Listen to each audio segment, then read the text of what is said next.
हेडलाईन्सचे प्रायोजक आहे NBC bearings, लांब पळण्यासाठी। राज्यसभेच्या उमेदवारीवरून छगन भुजबळ नाराज असल्याची चर्चा। सुनेत्रा पवारांच्या नावावर शिक्कामोर्तब करण्याच्या निर्णय प्रक्रियेला भुजबळांचा विरोध, सूत्रांची माहिती।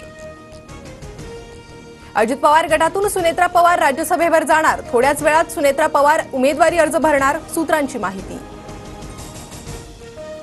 भाजपच्या मतावर सुनेत्रा पवार राज्यसभेवर जाणार, संघ याला विरोध करणार का, संजय राऊतांचा सवाल।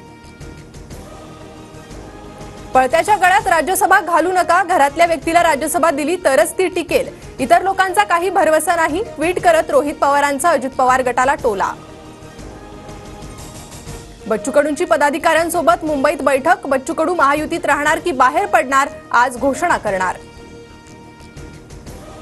सरकारचं शिष्टमंडळ आज मनोज जरांगेंना भेटणार, शंभूराज देसाई, तानाजी सावंत, राजेंद्र राऊतांसह संदीपान भुमरे अंतरवाली सराटीला जाणार। मी सरकार सोबत चर्चेला तयार, उद्या संध्याकाळी 5 वाजता पुढील दिशा ठरवणार, आता थेट अंमलबजावणी हवी, जरांगेंची प्रतिक्रिया।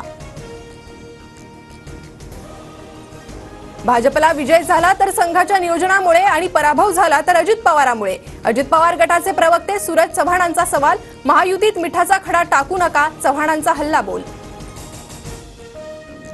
शेगावच्या संत गजानन महाराजांच्या पालखीचं पंढरपूरकडे प्रस्थान, 700 वारकऱ्यांसह पालखी मार्गस्थ, पालखी आषाढी एकादशीला पोहोचणार।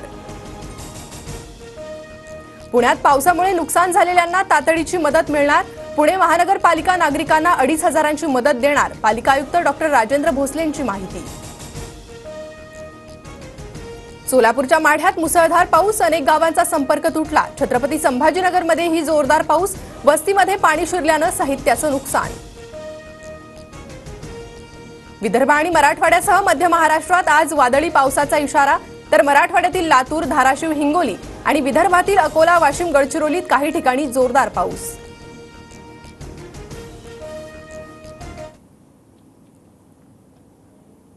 हेडलाईन्सचे प्रायोजक आहे एनबीसी बेरिंग्स, लांब पळण्यासाठी।